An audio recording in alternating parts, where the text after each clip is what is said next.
இன்னைக்கு ஒரு simple and ஈஸியான ஈவினிங் ஸ்நாக் ரெசிபி தான் பார்க்க போகிறோங்க. இந்த ரெசிபி செய்கிறதுக்கு அவல் 1 கப் எடுத்து வச்சுருக்குறேங்க. ரவை வந்து 1/3 கப் எடுத்து வச்சுருக்கிறேன். கர்ட் வந்து 1/2 கப் வச்சுருக்குறேங்க. எடுத்து வச்சுருந்த 1 கப் அவலை ஒரு பவுலில் சேர்த்துக்கிட்டு இருக்கேங்க. இதை வந்து கழுவிட்டு கொஞ்ச நேரம் ஊற வச்சுக்கலாம். அவல் வந்து கழுவிட்டு ஊற வச்சுருக்குறேங்க. நல்லா ஊறட்டும். ஊறினதுக்கப்புறம் என்ன செய்யலான்றதை பார்க்கலாம். அவல் நல்லா ஊறிடுச்சுங்க.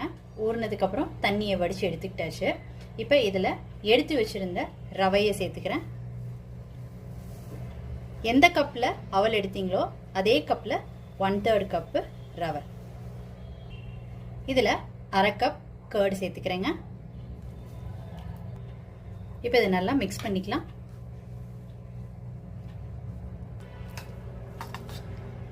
எல்லாம் ஒன்று சேர்த்து நல்லா மிக்ஸ் பண்ணியாச்சு.